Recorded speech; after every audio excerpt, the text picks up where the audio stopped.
After here now, we are also going to Open State. How many of us here are farmers here? What do you farm?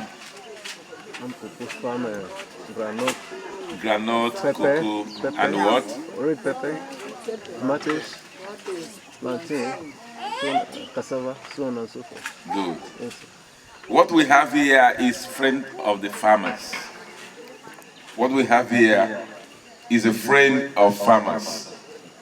This one is fertilizer. This one. Have you seen fertilizer before? Yes. You don't see fertilizer before? Yes. You don't see one bag of fertilizer. How much is one bag of fertilizer? I haven't bought it. Okay, but you have seen fertilizer. 37,000, 40, 50, it depends on the... Now, if you have seen fertilizer before, and I will tell you that one of these things is up to 4 bags of that fertilizer. This one I have in my hand. If you get this one, now we say you get more than 4 bags of that fertilizer in your house, this one. If you use this one in your cocoa farm, or granite, or pineapple, anything you can plant, whether they are crop, or fruiting, or legume, they will do well. After planting now, you go and be buying chemical to spread on it so that nothing will eat it. After buying it now, you go and buy chemical now to be spreading so that the more the germs and all this and that, they will not eat the thing. Or when you plant them, so many of them will not germinate. And then you begin to replant and do this and that. With these things now, you don't need to do that any longer. Are you understand what I mean? And then you don't need chemical to preserve it. This is the friend of the cocoa farmers. Spread it on the tree as the cocoa is. Don't plug it out. After you spread it as the lump is on the tree, leave it. Another 2 months, you do what? You spread it again. Leave it. When you want to harvest it, 15 to 20 days you want to harvest it, you spread it again on that cocoa. When you harvest it, open it, remove the seeds, put it on the sun. The sun will dry the seed. Leave that seed, nothing will eat it. As a cocoa farmer, this is where the money in cocoa is. But because you don't have this, and you don't have what you need to preserve the cocoa, the people will come and buy it in bulk like that for a little money. And you will be thinking that you are making a lot of money because you are dashing it to them because you don't know how to preserve it. And this is the preserver. If they buy the truck of cocoa, you are saying, oh, they bought for me 5,000 or 1,000, and you're rejoicing. 1/4, just how many of them, 1, 2, 3, 4, preserve it, bring out the seed where if they sell more than what you think you have made. Because when you spread those chemicals on the cocoa, when you want to eat it, there is no how. At least 0.001% of that chemical will affect the cocoa. And then you begin to preserve it and eat it. If you take it to a laboratory to test it, that cocoa must have a slight content of that chemical inside it. And they will tell you it's too small. That is why it doesn't affect life. It is a lie. No matter it is small, by the time you begin to eat it and eat it and eat it for 40 years, it will be visible. Are we understanding? So that gives you a very big, bountiful harvest in your cocoa farm. And it will make the seed of the cocoa to be large. And it will make the seed of cocoa to be healthy. Do we understand that? So for cocoa farmers, we are here to tell you how you can do. If your cocoa used to is a tree of cocoa can give you like 20 seeds. If you use these applications as I'm teaching you now, you will harvest more than 30. Because it will enable the cocoa to fruit very well. And it will never rotten. Because those things that used to make the cocoa to rotten will be eliminated by the wood vinegar, which we have here. From the tree, how do you do it? Apply it on the stem, not on the ground. Are you understanding me? Where the cocoa is. Now I will talk about this more. This one is Miracle 1. This is fertilizer, like I'm telling you now. If you go to where you are nursing the cocoa, how do you do the cocoa? We remove the seed. After we remove the seed, then we open the ground, then we plant it inside the ground, then we spread it inside the ground, then we cover it again. We water it, then to germinate. And after germinate, then it will grow to the level, then we transplant it. One after the other, one by one, we transplant it. That's the way we do it. Thank you. Daddy. That is interpretation, just generally about I want everyone to hear it so you can interpret for us. Give him the mic. Can we clap for our daddy, please? About what do you do? How do we plant or how? Yes, how do you plant and what do you do when you want to plant? Tí kòkó ẹ̀ tó bá ti wù, a máa fi bomi sí tí ìgbà tó máa fi gùn dé ṣáìdì kan. Tó bá ti gùn táwọn bó ti ṣe díẹ̀, a bẹ̀ sí máa gbìn káàkiri oko wa. Títí máa tọ́jú ẹ̀ tó máa mú èso jáde. Thank you. Now when the leaves of this cocoa come out, you take this one and spread it on the leaf of the cocoa, on the leaf, not on the ground. When you spread it on the leaf of that cocoa, after this 1 week, another week, you spread it for 4 times. If it is where the cocoa that the moth used to eat it, you are sure that this is my cocoa now. When you plant it, something will eat it up. And inside the seed of that cocoa, there are ants that also eat it up. You use this one. You use this one. It's wood vinegar.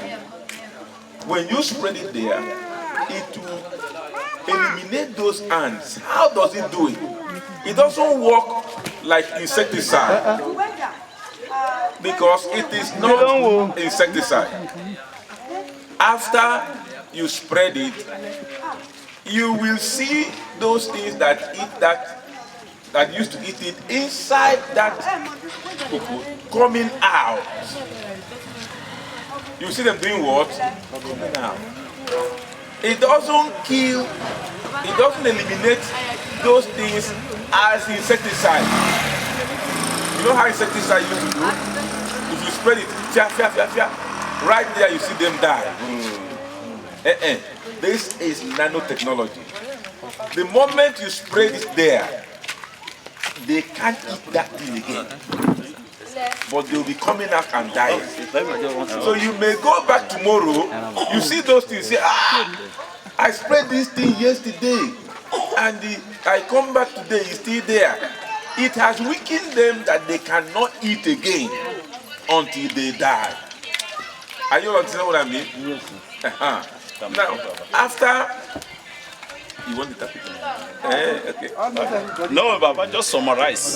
Just summarize so that everybody will hear.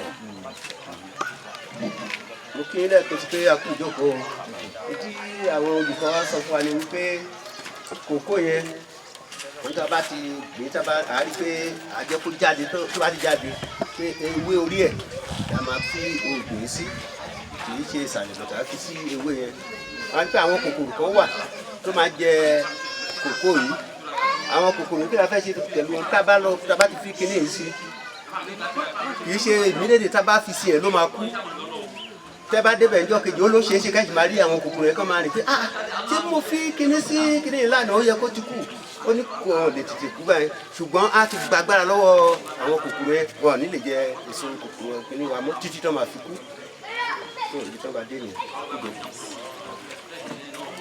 When this cocoa, when you spread this one, how many times? 4 times. How many times? 4 times. Weekly. This one, this milk, every week is spread out. Every week, or between 1 to 10 days. When you don't do it for 4 times, when this cocoa, no, okay. When this cocoa is about fruiting, when they bring flower as it's fruiting, you know, say this my cocoa now, won't start bringing fruit now. You start using this one. If you start using this one to spread it, the cocoa, if it produces 10 flowers, the whole of the 10 flowers will become seed. It will not be falling down. Are you getting me? Sometimes it will bring fruit, some of them will fall down. With this one, it is adhesive. They will adhere strong to that. And it has no chemical. Do you know that the chemical you use to spread on your cocoa, whether it is on the leaf or on the ground, and the chemical you use affects your own life, you that use it. Do you know that? Because you don't have alternative. Now, we have brought this one. Okay, sir. Sit down. As he's saying it, You'll be interpreting it. Just sit down. ẹ kò jókòó lẹ́ẹ̀kan sí o. Gẹ́gẹ́ bí mo rò pé wọ́n ṣe máa sọ orúkọ àwọn òbí rẹ̀ fún wa. Gẹ́gẹ́ bí iṣẹ́ tí wọ́n máa ń ṣe, wọ́n ní a máa fi sí díẹ̀. A lè fi sí tó bẹ́ẹ̀ bí mẹ́rin lẹ́yìn àwa dàdúró. Wọ́n ní tó bá jẹ́ pé kòkó wa àwọn èso flowers tó bá mú flowers jáde àwọn òdòdó tó bá dúró àwọn òdòdó yẹn jáde ọ̀pọ̀lọpọ̀ kòkó yẹn pé tí òdòdó yẹn bá ti jáde báyìí tó bá ṣe bí àwọn kòkó yẹn máa já sílẹ̀ wọ́n máa ṣe wọ́n gbọ́dọ̀ tó bá fi kíní sí gbogbo àwọn òdòdó tó bá mú jáde gbogbo ẹ̀ ló máa di ọ̀dọ̀. Tó bá jẹ́ pé tóun kòkó kan lẹ̀ rí lọ́dún ó tó bá fi kíní sí ó ní ẹ̀rí tóun mẹ́ta. Just be speaking, doctor. Let him be interpreting. Now, what we are here to teach you, if you, okay, let me give you an example now. As you are here farming cocoa, people will come and buy the cocoa. And they will become richer than you that is farming the cocoa. No be so?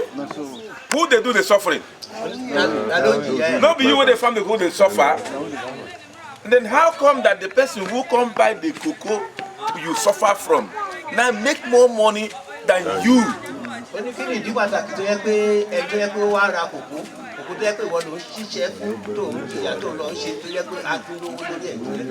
You sell it as a produce, you sell it as a raw material.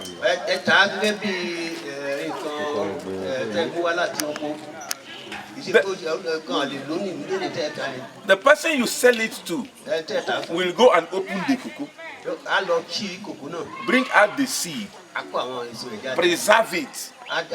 It will dry. He will sell it times 8 or 10 of what he bought from you. And we make more money and live more big Himself will no suffer to plant the cocoa. He will make more money than you will suffer to plant the cocoa. Because you don't know how to preserve it. And you don't know what to do. You see here, if you take this one, like I told you, and spread it, and you get the cocoa, you sun it, you preserve it, the sun will dry it. A kg of it, 1 kg of the dried seed, will give you enough money than when you fool them the drop. If you make 20,000, you'll be clapping for yourself that you make money. When the person who is going to remove it, only remove it, preserve it in seed, it's going to make thousands of money. Next cocoa season, they come and bring small money for you. You go do the suffering, and they come take the profit. Learn how to plant your cocoa with the wood vinegar and preserve it and sell and make more money for yourself. By the use of these two, the two fertilizers, this one, number one, is for quick growth and stronger stem.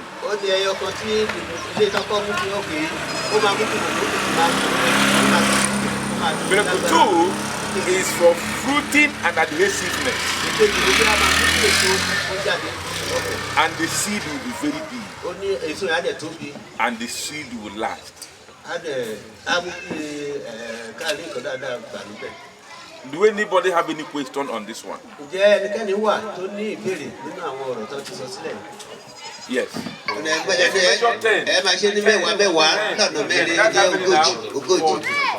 If it is for cocoa, you put it inside that your sprayer. If you have a power sprayer that can go to the leaves, fine. But if your hand cannot reach the leaf, spread it on the stain.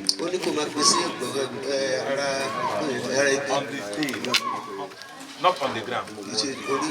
It has nothing to do with spraying on the ground. You understand that? But if it is for granite, if it is for fooded pumpkin, Ogo, then you take 20 mils, not 40 mils.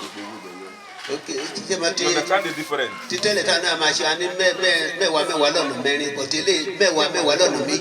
Use nano-organic fertilizer to plant. Stop using harmful chemical that is dangerous to your health, dangerous to your crop, and dangerous to your land.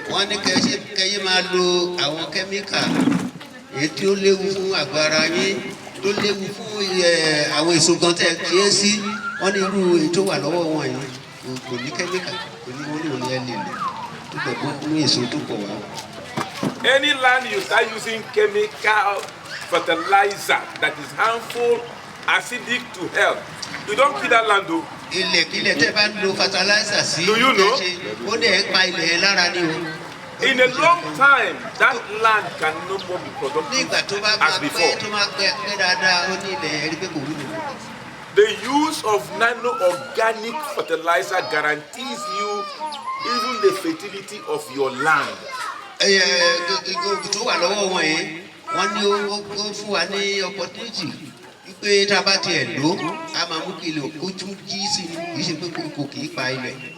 If you use this to plant, where do you spread it? Where do you spread it? On the leaf and where? On the stem. Is that true? Now, did you spread it on the ground? Do you know what happened?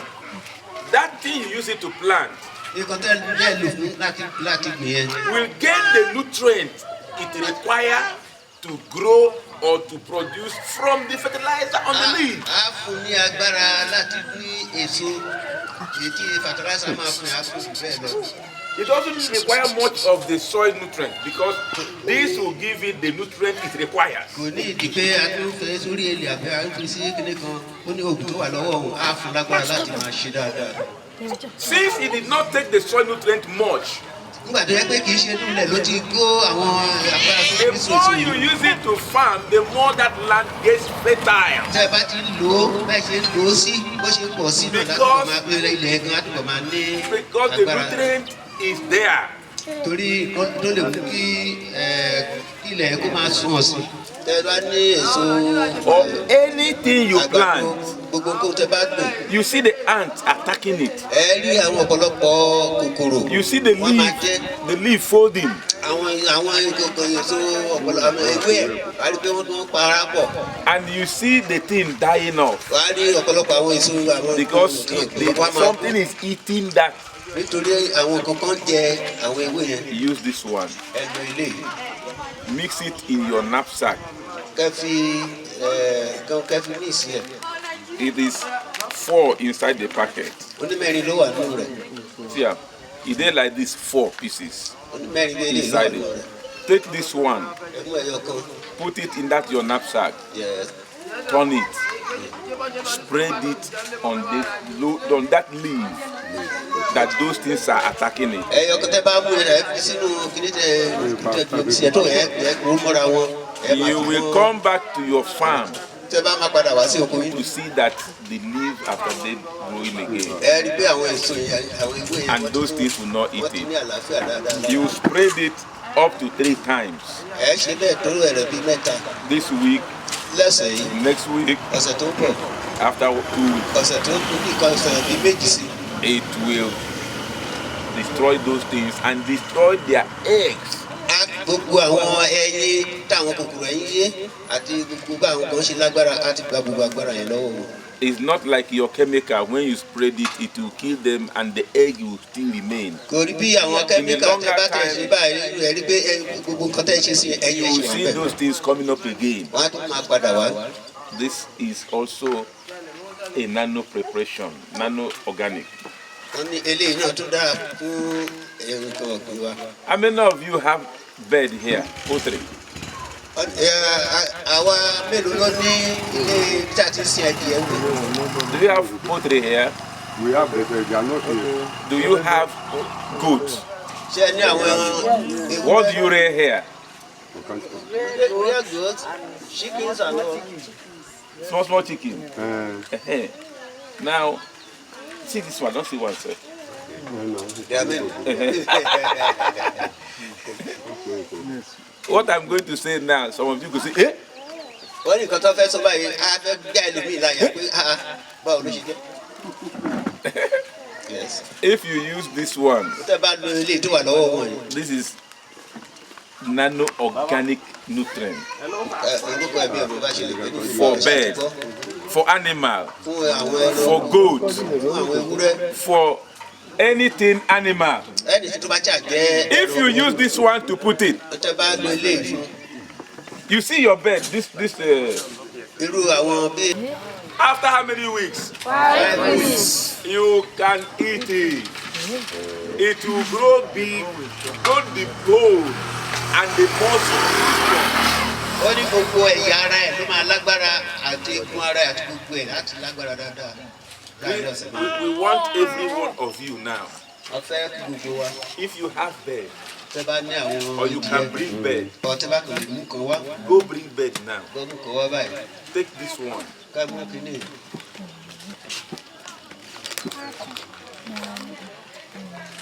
If you take this spoon, tẹ́ bá mú ṣíbí tó wà lọ́wọ́ wọn yìí you full am. tẹ́ bá fún jẹ́ kó kún If you full it to a mountain top, tẹ́ bá jẹ́ kó kún dáadáa it gives you 10 grams. á fún ẹ ní 10 grams If you put it to a level, tẹ́ bá pé kó jẹ́ level it will give you 5 grams.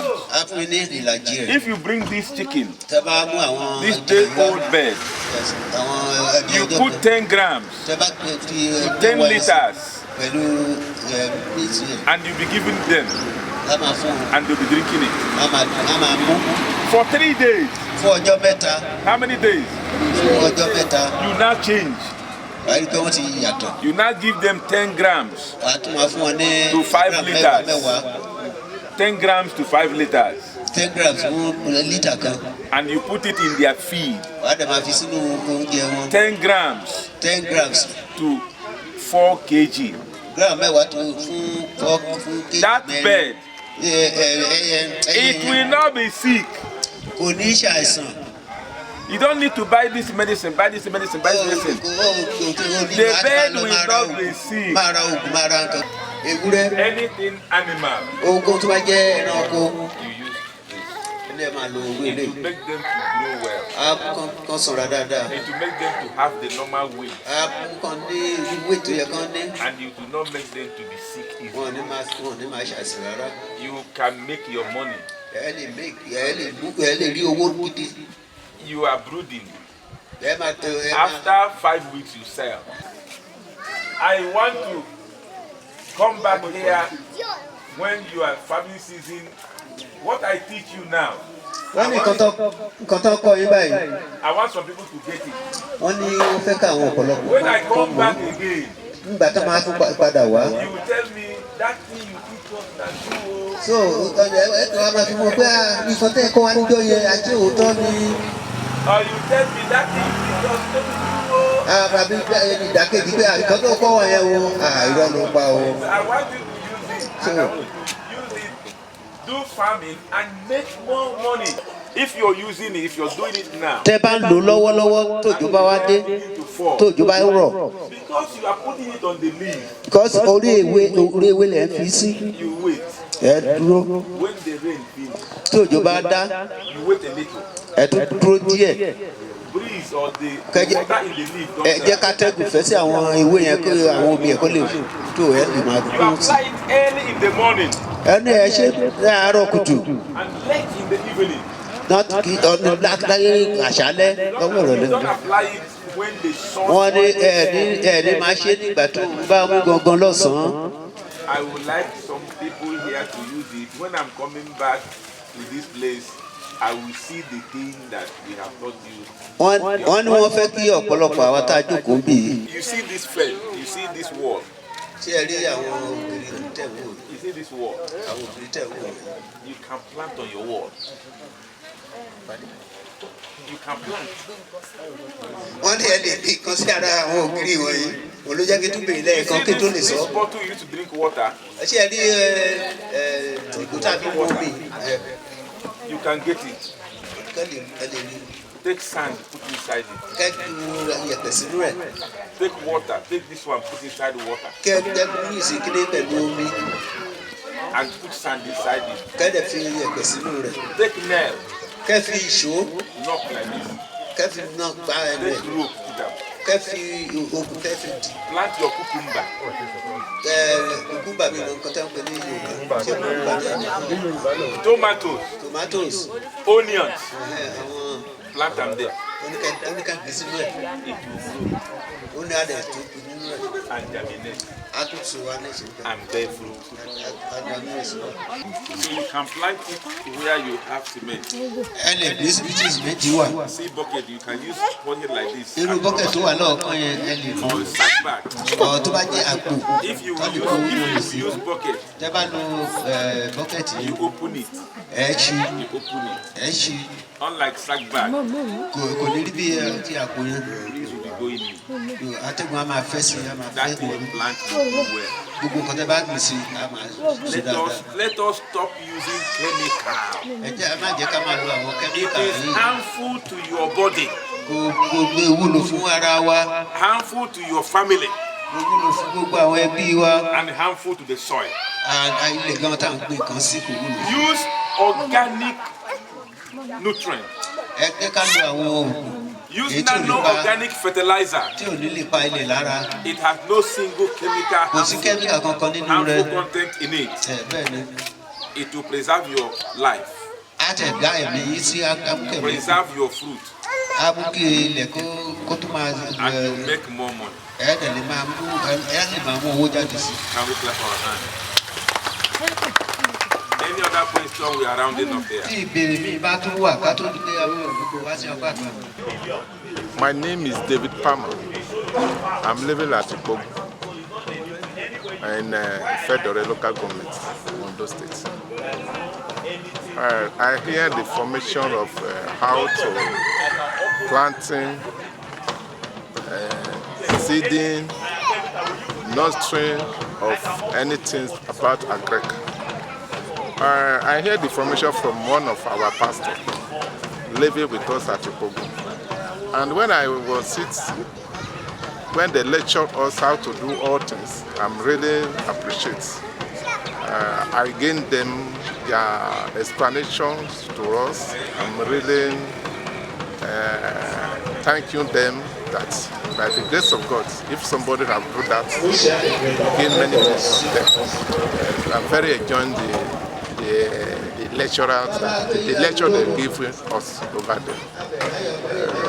I'm thanking for the lecturer and the pastor too. I'm still thanking him for him to bring them to us to let us know what we want in Nigeria. God bless us. My name is Margaret, and this village is Ipogun, let's say the Ipogun community. In fact, about this program, I enjoy a lot about our farming, cocoa farm, what we apply. In fact, like my husband this year, we used to do cocoa, but there is nothing in that cocoa this year. The cocoa spoiled. But with this program, I enjoy this program. We will apply all these goods you bring to this community. We enjoy this your program. So that is what I have. My name is Special Apostle Joseph Adebo Igafalai, a native of this community, that is Ipogun community, in the Ifedore local government area of Ondo State.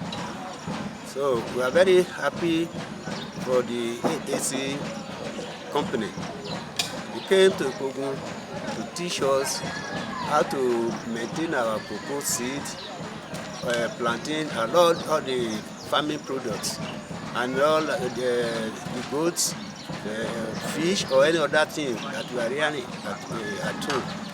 So we've learned a lot from them. They show us what we can use to make all these seeds and the animals grow. So we are very, very happy and we are very grateful to the company. We pray God will be with them.